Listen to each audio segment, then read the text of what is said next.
കുറച്ച് ദിവസങ്ങളുടെ അതിശക്തമായ മഴ. സംസ്ഥാനത്ത് ഇന്നും അതിശക്തമായ മഴ. അപ്പോൾ തന്നെ കേരളത്തിൽ വെള്ളപ്പൊക്കവും ഉരുൾപൊട്ടലും. ലക്ഷക്കണക്കിന് ആൾക്കാർ ബുദ്ധിമുട്ടിലായി. 27,000 പേര് ക്യാമ്പുകളിലായി. 2018 പ്രളയത്തിൽ വന്ന് വീട് സകലതും നഷ്ടപ്പെട്ടു വന്ന ഞങ്ങളെ എന്തുകൊണ്ട് ഇത്രയും വലിയൊരു കുന്നും മണ്ടയിൽ ഈ സ്ഥലം മേടിച്ച് കൊണ്ടുവന്നിട്ടെന്ന് ഇപ്പം ഞങ്ങൾക്കൊരു ചോദ്യമുണ്ട്. 26 പേര് മരിച്ചു. മലയൊന്നാകെ ഒഴിയെത്തുകയായിരുന്നു മണപ്പാട് വീട്ടിലേക്ക്. കുത്തനെയുള്ള ഈ മലഞ്ചെരുവിൽ നിന്നുള്ള വലിയ പാറക്കെട്ടുകളും മരങ്ങളും ചെളിയുമാണ് 2 ജീവനുകൾ എടുത്തത്. പക്ഷേ ഇത്തവണ സങ്കടത്തേക്കാൾ കൂടുതൽ ദേഷ്യമാണ് എനിക്ക് വന്നത്. ഓരോ വർഷവും മഴ വരുമ്പോൾ ഇത് വെള്ളപ്പൊക്കമാകുമോ ഉരുൾപൊട്ടലാകുമോ എന്ന് പേടിച്ച് ജീവിക്കേണ്ട അവസ്ഥയായി.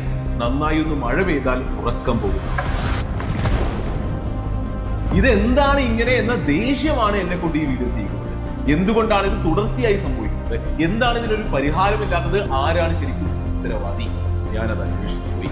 ഇന്നലെ തൊട്ട് ഞങ്ങൾ വിശന്നിരിക്കുവാൻ, അതുകൊണ്ട് ഞാൻ രാവിലെ വെള്ളത്തിൽ കുടിച്ച് പോകുന്നു. ഞാനെന്താ ഈ വയസ്സായ പ്രായമുള്ള ആള് വെള്ളത്തിൽ നിന്നൊന്ന് കഴിച്ചതാക്കുക. വെള്ളം താന്നെങ്കിലേ വരാൻ പറ്റുള്ളൂ. വീട്ടിലൊക്കെ വെള്ളം കയറിയതാണ്. ഞെട്ടിപ്പിക്കുന്ന കൂടുതൽ ദേഷ്യം പിടിപ്പിക്കുന്ന ഉത്തരങ്ങളാണ് എനിക്ക് കിട്ടിയത്. അടുത്ത 20 മിനിറ്റിൽ പറഞ്ഞു തരാം. അവസാനം വരെ കാണുക. Let's start. ശാസ്ത്രീയമായ കാര്യങ്ങൾ അന്വേഷിച്ചു പോയപ്പോൾ ആദ്യം തന്നെ മനസ്സിലായത് വെള്ളപ്പൊക്കവും ഉരുൾപൊട്ടലും കേരളത്തിൽ പണ്ട് മുതലേ സംഭവിച്ചിരുന്നു എന്നുള്ളതാണ്. 700ഓളം വർഷങ്ങൾക്ക് മുൻപ് 1341 കേരളത്തിൽ ഒരു വലിയ വെള്ളപ്പൊക്കമുണ്ടായി. കേരളത്തിന്റെ കോസ്റ്റ് ലൈൻ ഇന്ന് കാണുന്നത് പോലെ ആയതുപോലും ഈ വെള്ളപ്പൊക്കത്തിന് ശേഷമായിരുന്നു. അതിനുശേഷമുള്ളത് നമ്മുടെ റെക്കോർഡഡ് ഹിസ്റ്ററിയിൽ ഏറ്റവും വലിയ വെള്ളപ്പൊക്കമാണ്. 1924 മലയാള വർഷം 1099 മലയാളികൾ വളരെ ഫേമസ്ലി 99 വെള്ളപ്പൊക്കം എന്ന് വിളിക്കുന്ന വലിയ ഫ്ലഡ്. അന്ന് മൂന്നാറൊക്കെ മുഴുവനായി തന്നെ നശിച്ചു പോയിരുന്നു. പിന്നീടുള്ളത് 1961 അങ്ങനെ പലപ്പോഴായി കേരളത്തിൽ വെള്ളപ്പൊക്കവും ഉരുൾപൊട്ടലും ഉണ്ടായിട്ടുണ്ട്. ഇപ്പോൾ ഇതാ 2018 മുതൽ 2019, 2020, 2021, 2024 അങ്ങനെ നമ്മുടെ നിയർ മെമ്മറിയിൽ തന്നെ എത്രയോ ദുരന്തങ്ങൾ. ഇത് മനസ്സിലായപ്പോൾ എന്റെ മനസ്സിൽ വന്ന ചോദ്യം ഇതായിരുന്നു: എന്തുകൊണ്ട് കേരളത്തിൽ ഇത് സ്ഥിരമായി സംഭവിക്കുന്നു? ഇതിലെ കുറെയൊക്കെ നിങ്ങൾക്ക് ഓൾറെഡി അറിയുന്ന കാര്യമായിരിക്കും. എന്നാലും കാര്യങ്ങൾ മുഴുവനായി മനസ്സിലാക്കാനായിട്ട് എനിക്കിത് പറയേണ്ടതുണ്ട്. ആൻസർ ഇരിക്കുന്നത് ശരിക്കും കേരളത്തിന്റെ വളരെ പെക്യൂലിയർ ആയ ലാൻഡ്സ്കേപ്പിലാണ്. അതായത് നമ്മുടെ ഭൂപ്രകൃതിയിലാണ്. നമ്മുടെ ഒരു സൈഡിൽ കടലാണ് അറേബ്യൻ സീ, മറു സൈഡിൽ മലകളാണ് വെസ്റ്റേൺ ഗാട്സ്, ആൻഡ് ഇടയിൽ 100 കിലോമീറ്ററിൽ താഴെ മാത്രം ചെറിയ പ്ലെയിൻ ലാൻഡും. ഭൂപ്രകൃതി ഇങ്ങനെ ആയതുകൊണ്ടാണ് കേരളത്തിൽ ഇത്ര മഴയുള്ളത്. ഇന്ത്യയിൽ ഏറ്റവും കൂടുതൽ മഴ പെയ്യുന്ന സംസ്ഥാനങ്ങളിൽ ഒന്നാണ് കേരളം. എങ്ങനെയാണെന്ന് ഞാൻ പെട്ടെന്ന് പറഞ്ഞുതരാം. കടലിൽ നിന്ന് മോയ്സ്ചറുമായി, അതായത് ഈർപ്പവുമായി വരുന്ന കാറ്റ് നേരെ വന്ന് വെസ്റ്റേൺ ഗാട്സിൽ ഇടിച്ച് മുകളിലേക്ക് പോകും. അങ്ങനെ മുകളിലേക്ക് പോകുമ്പോൾ കാറ്റ് തണുക്കും, ആൻഡ് തണുത്ത കാറ്റിന് കൂടുതൽ ഈർപ്പം ഹോൾഡ് ചെയ്യാൻ പറ്റില്ല. സോ അത് മുഴുവൻ മഴയായി കേരളത്തിൽ പെയ്യും. മഴ പെയ്യുന്നത് നോർമലാണ്. പക്ഷേ ഈ ഭൂപ്രകൃതി ഇങ്ങനെ ആയതുകൊണ്ട് കൂടുതൽ മഴ പെയ്താൽ ഇവിടെ വെള്ളപ്പൊക്കവും ഉരുൾപൊട്ടലും സംഭവിക്കും. അപ്പോൾ അത് എങ്ങനെയാണെന്ന് ഞാൻ പറഞ്ഞുതരാം. ആദ്യം ഉരുൾപൊട്ടൽ നോക്കാം. നമ്മുടെ മലകളുടെ ഉറപ്പുള്ള പാറയുടെ മുകളിൽ ലൂസ് മണ്ണിന്റെ ഒരു തിക്ക് ലെയർ ഉണ്ട്. മരങ്ങളുടെ വേരുകളും ഫ്രിക്ഷനും ഒക്കെയാണ് അതിനെ ഇങ്ങനെ പിടിച്ചു നിർത്തുന്നത്. അപ്പോൾ ഈ മണ്ണിലേക്ക് തുടർച്ചയായി മഴ പെയ്യുമ്പോൾ അത് വെള്ളം അബ്സോർബ് ചെയ്ത് ഹെവി ആകും. അതിന്റെ കൂടെ മണ്ണിന്റെ ഇടയിൽ വെള്ളം കൂടി കയറുമ്പോൾ അതിന്റെ ഉറപ്പ് നശിക്കും. ഒരു ലിമിറ്റ് കഴിഞ്ഞും ഇത് സംഭവിക്കുമ്പോൾ താഴേക്കുള്ള ഗ്രാവിറ്റേഷണൽ ഫോഴ്സ് അതിനെ അവിടെ പിടിച്ചു നിർത്തുന്ന വേരുകളുടെ ഫോഴ്സിനേക്കാളും ഫ്രിക്ഷനേക്കാളും കൂടും. അപ്പോൾ ആ മണ്ണ് പാറയുടെ മുകളിൽ നിന്ന് ഇളകി താഴേക്ക് നീങ്ങാൻ തുടങ്ങും. ഇങ്ങനെയാണ് കൂടുതൽ മഴ സംഭവിക്കുമ്പോൾ ഉരുൾപൊട്ടൽ ഉണ്ടാകുന്നത്. ഇനി നമുക്ക് ഫ്ലഡ് മനസ്സിലാക്കാം. ഇവിടെയാണ് വെറും 100ഓളം കിലോമീറ്ററിന്റെ ലാൻഡ് മാത്രമേ മലകളുടെയും കടലിന്റെയും ഇടയിലുള്ളൂ എന്നുള്ളത് പ്രസക്തമാകുന്നത്. ഈ ചെറിയ ഈ ലാൻഡ് സ്ട്രിപ്പിനുള്ളിൽ തന്നെയാണ് നമ്മുടെ 44 നദികളും ഒഴുകുന്നത്. അതായത് വെസ്റ്റേൺ ഗാട്സിന്റെ മുകളിൽ നിന്ന് ഒഴുകി തുടങ്ങുന്ന വെള്ളം വെറും കുറച്ച് ദൂരത്തിനുള്ളിൽ തന്നെ കടലിലേക്ക് എത്തിക്കുന്ന പണിയാണ് കേരളത്തിന്റെ നദികൾ ചെയ്യുന്നത്. കുറച്ച് സ്ഥലവും ദൂരവുമേ ഉള്ളൂ എന്നുള്ളത് കൊണ്ട് നമ്മുടെ നദികൾക്ക് ഒരു സമയം കൊണ്ടുപോകാൻ പറ്റുന്ന വെള്ളത്തിന് ഒരു ലിമിറ്റ് ഉണ്ട്.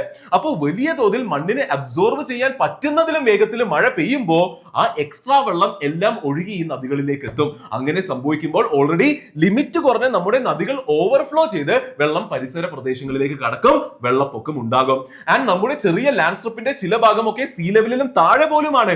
അങ്ങനെയാകുമ്പോൾ ഈ വെള്ളപ്പൊക്കത്തിന്റെ തീവ്രത കൂടുകയും ചെയ്യും. അപ്പോൾ ഇങ്ങനെ വളരെ പെക്യൂലർ ആയ ഭൂപ്രകൃതി കേരളത്തിന് ഒരു തിരിച്ചടി തന്നെയാണ് എന്ന് എനിക്ക് മനസ്സിലായി. ബട്ട് അപ്പോൾ ആണ് എനിക്കൊരു ഡൗട്ട് വന്നത്. അങ്ങനെയാണെങ്കിൽ എന്തുകൊണ്ടാണ് ഇപ്പോൾ ഈ ദുരന്തങ്ങൾ ദുരന്തങ്ങൾ ഇങ്ങനെ കൂടുതൽ സംഭവിക്കുന്നത്. ശരിയല്ലേ? പണ്ടൊക്കെ കുറെ വർഷങ്ങൾ ഇടവിട്ട് മാത്രമായിരുന്നു ദുരന്തങ്ങൾ സംഭവിച്ചത്. പക്ഷെ ഇപ്പോൾ ഏറെക്കുറെ എല്ലാ വർഷവും എന്ന പോലെ സംഭവിക്കുകയാണ്. മഴ പെയ്യുന്നത് പേടിയാവുകയാണ്. അതിന്റെ കൂടെ ഈ കണക്ക് കൂടി ഒന്ന് നോക്കിക്കേ. 1958, 1974, 2001 ഈ വർഷങ്ങളിലൊക്കെ ഉരുൾപൊട്ടൽ ഉണ്ടായെങ്കിലും ഒരിക്കൽ പോലും 40 പേരിൽ കൂടുതൽ ആൾക്കാർ മരിച്ചിട്ടില്ല. പക്ഷേ 2024 വയനാടിൽ 298 പേരാണ് മരിച്ചത്. അതായത് പണ്ട് സംഭവിക്കുമ്പോൾ ഉള്ളതിനേക്കാൾ വളരെ കൂടുതൽ ആളപായങ്ങളും നാശനഷ്ടങ്ങളും ഇപ്പോൾ സംഭവിക്കുന്നുമുണ്ട്. അപ്പോ പിന്നെ അത് മനസ്സിലാക്കണം എന്നതായി എന്റെ ലക്ഷ്യം. What change now? ആദ്യം തന്നെ ഇപ്പൊ കൂടുതൽ മഴ പെയ്യുന്നുണ്ടോ എന്ന് നോക്കി.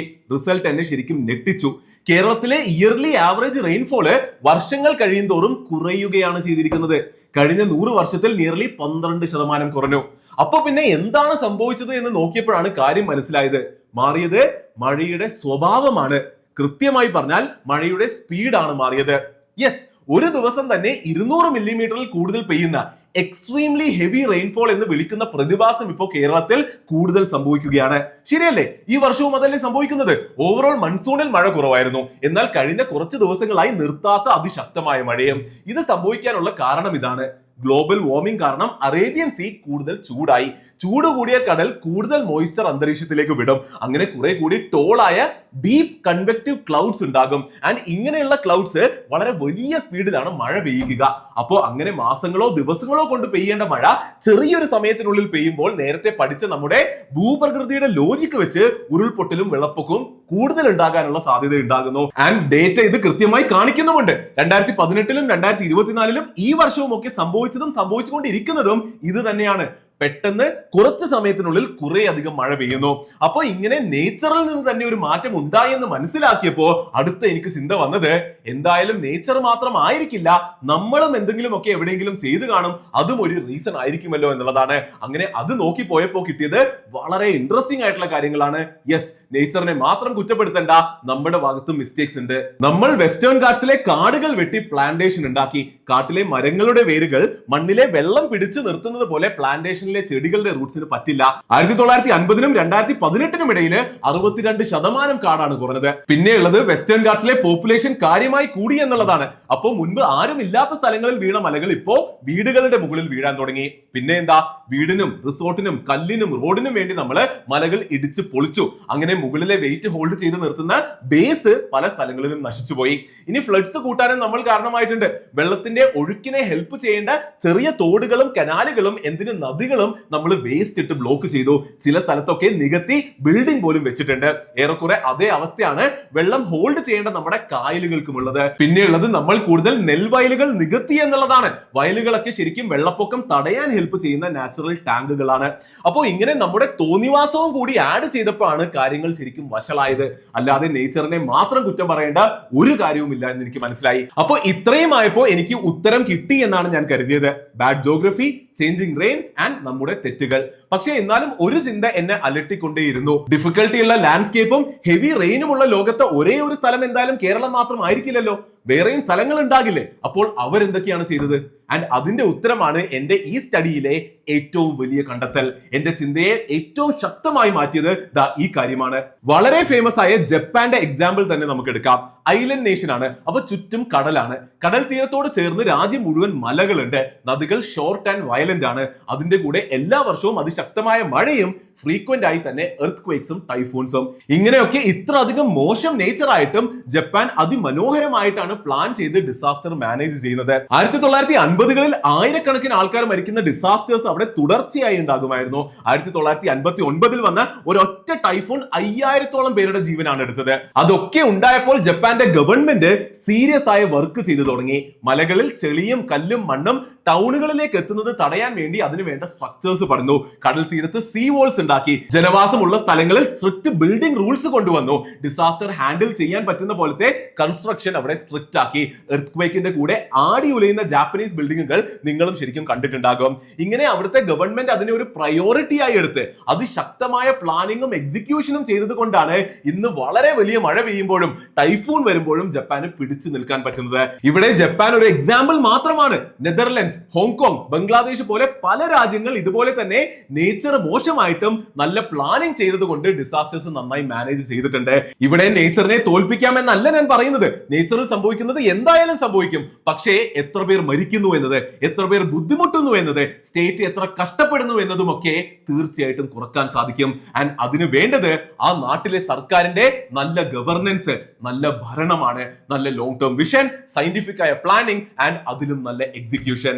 ആൻഡ് യെസ്, ഇതൊക്കെ കണ്ടപ്പോ ഞാനൊരു ക്ലിയർ തിരിച്ചറിവിലേക്ക് എത്തി. ഇന്ന് കേരളത്തിൽ സംഭവിക്കുന്നതിന്റെ ശരിക്കുമുള്ള ഉത്തരവാദികൾ ഇവിടുത്തെ സർക്കാരും ഇവിടുത്തെ സിസ്റ്റവും തന്നെയാണ്. ശരിയല്ലേ? നമ്മളും തെറ്റ് ചെയ്തു എന്ന് ഞാൻ പറഞ്ഞ ആ ലിസ്റ്റ് ഒന്ന് ഓർത്തു നോക്കിക്കേ.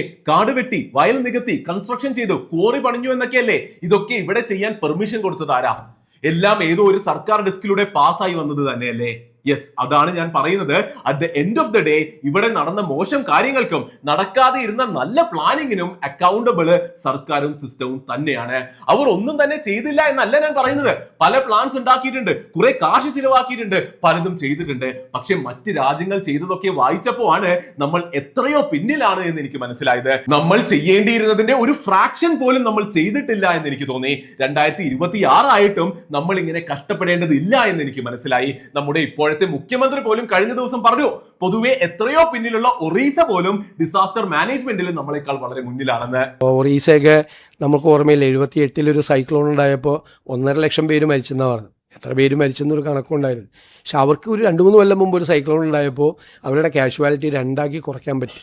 ഒറീസ പോലുള്ള ഒരു പിന്നോക്കം നിൽക്കുന്ന സംസ്ഥാനം പോലും ഇക്കാര്യത്തിൽ വളരെ മുന്നോട്ട് പോയി. നമുക്ക് മുന്നോട്ട് പോകാൻ കഴിഞ്ഞിട്ടില്ല. ദുരന്തങ്ങൾ സംഭവിച്ചു കഴിയുമ്പോഴാണ് ഇവിടെ സർക്കാർ ഉണരുന്നത്. അപ്പോ ഹീറോ ആകാൻ എല്ലാവർക്കും താല്പര്യമാണ്. പക്ഷേ ശരിക്കും ഹീറോ ആകേണ്ടത് അത് വരുന്നതിന് മുൻപുള്ള പ്രവർത്തനങ്ങൾ വെച്ചാണ്, ദുരന്തങ്ങൾ തടയുന്നതിലൂടെയാണ്. റിയാക്റ്റീവ് ആവുകയല്ല, എന്നാൽ പ്രൊവാക്റ്റീവ് ആവുകയാണ് വേണ്ടത്. ഇതെല്ലാം ഇങ്ങനെ വെറുതെ പറയാതെ തെളിവോടെ കൂടെ ഞാൻ കാണിച്ചു തരാം. നമ്മുടെ സർക്കാർ ഫെയിലായ 5 ഏരിയകളും അതിന്റെ എക്സാമ്പിൾസ് ഞാൻ പറഞ്ഞു തരാം. എല്ലാം പബ്ലിക്ലി അവൈലബിൾ ആയ ഡേറ്റയും ഇൻഫർമേഷനുമാണ്. കുറെയൊക്കെ 2021 നാഷണൽ ഓഡിറ്ററായ CAG അസംബ്ലിയിൽ കൊടുത്ത റിപ്പോർട്ടിൽ നിന്നും എടുത്തതുമാണ്. ഒന്ന്, റിസ്ക് നന്നായി മെഷർ ചെയ്യാറില്ല. എന്താണ് പ്രശ്നം എന്നറിയാതെ എങ്ങനെ സൊല്യൂഷൻ ബിൽഡ് ചെയ്യാനാണ്? You can never improve something you can not measure എന്ന് ഒരു ഫേമസ് കോട്ട് പോലുമുണ്ട്. ഇവിടെ 2 ഇമ്പോർട്ടന്റ് എക്സാമ്പിൾസ് ഞാൻ പറയാം. ആദ്യത്തേത്, കേരളത്തിലെ ഫ്ലഡ് പ്ലെയിൻസ് ഇതുവരെ കൃത്യമായി ഐഡന്റിഫൈ ചെയ്തോ മാർക്ക് ചെയ്തോ വെച്ചിട്ടില്ല. ഒരു പ്രോപ്പർ ആയിട്ടുള്ള ഫ്ലഡ് ഹസാർഡ് മാപ്പ് നമുക്കില്ല. സ്റ്റേറ്റിലെ 14% കൂടുതൽ ലാൻഡും ഫ്ലഡ് പ്രോൺ ആയിട്ടും ഇതാണ് അവസ്ഥ. അടുത്തത്, സിൽറ്റ്, അതായത് ചെളി വന്ന് നിറയുന്നത് കൊണ്ട് ഓരോ 5 വർഷം കൂടുമ്പോഴും എല്ലാ ഡാമിന്റെയും കപ്പാസിറ്റി സർവേ ചെയ്യണമെന്നാണ് റൂള്. പക്ഷേ ഇലക്ട്രിസിറ്റി ബോർഡിന്റെ ഡാംസില് 2011-നും 2019-നും ഇടയിൽ ഒരു തവണ പോലും ഇത് ചെയ്തിട്ടില്ല. ഇനി രണ്ടാമത്തെ ഏരിയ നമുക്ക് നോക്കാം. നമുക്ക് ആവശ്യത്തിന് റൂൾസ് ഇല്ല, ഉള്ളത് തന്നെ നമ്മൾ എൻഫോഴ്സ് ചെയ്യുന്നില്ല. ജപ്പാന്റെ കേസിൽ കണ്ടതുപോലെ നല്ല റൂൾസും അതിന്റെ നല്ല എക്സിക്യൂഷനും മാത്രമേ ശരിക്കും ഒരു നാടിനെ രക്ഷിക്കാൻ പറ്റുള്ളൂ. ഇവിടെ രണ്ടും ശരിക്കും നടക്കുന്നില്ല. എക്സാമ്പിൾസ് തരാം. ഒന്ന്, ഫ്ലഡ്സ് ബെറ്റർ മാനേജ് ചെയ്യാൻ വേണ്ടി 1975-ൽ central water commission model bill for flood plain zoning എന്ന ഒരു ബില്ല് ഉണ്ടാക്കി എല്ലാ സ്റ്റേറ്റ്സിനും കൊടുത്തിരുന്നു. ഇന്ന് വരെ ആകെ 4 സ്റ്റേറ്റ്സ് മാത്രമേ അത് ഇംപ്ലിമെന്റ് ചെയ്തിട്ടുള്ളൂ. ആൻഡ് കേരളം ആ ലിസ്റ്റിൽ ഇല്ല. 2, കേരളം തന്നെ 2008-ൽ സ്വന്തം വാട്ടർ പോളിസി പ്രകാരം നമ്മുടെ എല്ലാ വാട്ടർ റിസോഴ്സസിനും ഒരു മാസ്റ്റർ പ്ലാൻ ഉണ്ടാക്കാൻ ഡിസൈഡ് ചെയ്തിരുന്നു, കോർഡിനേറ്റ് ചെയ്യാൻ ഒരു അതോറിറ്റിയും. ഓഡിറ്റർ എന്നാൽ നോക്കിയപ്പോഴോ അത് അന്ന് വരെ നടന്നിട്ടില്ല എന്നാണ് മനസ്സിലായത്. ആൻഡ് മൂന്നാമത്തേത്, ഓഡിറ്റർ കണ്ടുപിടിച്ച മറ്റൊരു കാര്യമാണ്. വെറും കുറച്ച് ജില്ലകൾ മാത്രം നോക്കിയപ്പോൾ തന്നെ വാട്ടർ ബോഡീസിലെ 913 ഇല്ലീഗൽ എൻക്രോച്ച്മെന്റ്സും കൺസ്ട്രക്ഷനും നടത്തി എന്ന് കണ്ടെത്തി. പെരിയാറിന്റെ തീരത്ത് മാത്രം 1985-നും 2015-നും ഇടയിൽ 450% കൺസ്ട്രക്ഷൻ കൂടിയത്. ഇതിനൊക്കെ എന്തെങ്കിലും സൊല്യൂഷൻ ഇപ്പോഴും സർക്കാർ ചെയ്തിട്ടുണ്ടോ എന്ന് എനിക്ക് ഇപ്പോഴും അറിയില്ല. ഇനി അടുത്ത ഏരിയ നോക്കാം. ഒരു നല്ല വാർണിംഗ് സിസ്റ്റം നമ്മൾ ഉണ്ടാക്കിയിട്ടില്ല. വയനാട്ടിൽ 298 പേർ മരിച്ചതിന് ശേഷം അവിടത്തേക്ക് ഒരു റഡാർ അപ്രൂവ് ചെയ്തിരുന്നു. 2025-ലാണ് അതിന്റെ എഗ്രിമെന്റ് സൈൻ ചെയ്തത്. എന്നാൽ കഴിഞ്ഞ മാസം ഉണ്ടായ ദുരന്തത്തിൽ 8 പേർ അവിടെ മരിച്ചപ്പോഴും അത് ഇതുവരെ അവിടെ എത്തിയിട്ടുണ്ടായിരുന്നില്ല. 2024 പോട്ടെ, ഈ 2026 ആയിട്ട് പോലും അങ്ങനെയുള്ള വാർണിംഗ് സിസ്റ്റങ്ങള് അത്ര ഡിസാസ്റ്റർ പ്രോൺ ഏരിയാസിൽ പോലും ഇതുവരെ എത്തിയിട്ടില്ല. കേരളത്തിന്റെ ആദ്യത്തെ proper land slide warning system test ചെയ്യാൻ തുടങ്ങിയത് തന്നെ കഴിഞ്ഞ മാസം മാത്രമാണ്, അതും കണ്ണൂര്. ആൻഡ് 2018-ലും ഓഡിറ്റർ കണ്ടുപിടിച്ചത് ഫ്ലഡിന്റെ സമയത്ത് വേണ്ട പോലെ പ്രിക്കോഷണറി അലേർട്സും വാർണിംഗ്സും ഉണ്ടായിരുന്നില്ല എന്നുള്ളത് തന്നെയാണ്. ഇനി നമുക്ക് 4ാമത്തെ ഏരിയ നോക്കാം. ആവശ്യത്തിന് പ്രൊട്ടക്ഷൻ ബിൽഡ് ചെയ്യുകയോ ഉള്ളത് മെയിൻറ്റെയിൻ ചെയ്യുകയോ ചെയ്യുന്നില്ല. ഇതുവരെ പറഞ്ഞതെല്ലാം പ്ലാനിങ്ങും പ്രിവെൻഷനും വാർണിംഗും ഒക്കെയാണ്. എന്നാലും ദുരന്തം സംഭവിച്ചു പോയാൽ അതിൽ നിന്ന് പ്രൊട്ടക്ട് ആകാനും പലതും ബിൽഡ് ചെയ്യാം, എന്നാൽ ചെയ്യുന്നില്ല. ഉള്ളതിന്റെ മെയിന്റനൻസും പ്രോപ്പറായി ചെയ്യുന്നില്ല. കേരളത്തിൽ അറൌണ്ട് 80 ഡാമുകളുണ്ട്, എന്നാൽ അതിൽ ഒന്ന് പോലും ഫ്ലഡ് സ്റ്റോപ്പ് ചെയ്യാൻ വേണ്ടി പണിതല്ല. ഒരു ഫ്ലഡ് കൺട്രോൾ ഡാം മൺസൂൺ ടൈമിൽ അതിന്റെ ഒരു ഭാഗം ഡെലിബറേറ്റ്ലി എംപ്റ്റി ആക്കി വെക്കും, വലിയ മഴ പെയ്താൽ അത് ക്യാച്ച് ചെയ്യാൻ വേണ്ടി. എന്നാൽ നമ്മുടെ ഡാംസ് അങ്ങനെയല്ല. ഇനി ഇവിടെ എടുത്തു പറയാൻ പറ്റുന്ന മറ്റൊരു കാര്യം കഴിഞ്ഞ ദിവസം നമ്മുടെ മുഖ്യമന്ത്രി തന്നെ പറഞ്ഞ കാര്യമാണ്. അതായത് 2019 ശേഷം നമ്മുടെ നദികളിൽ നിന്ന് ചെളി എടുത്ത് കളഞ്ഞിട്ടില്ല.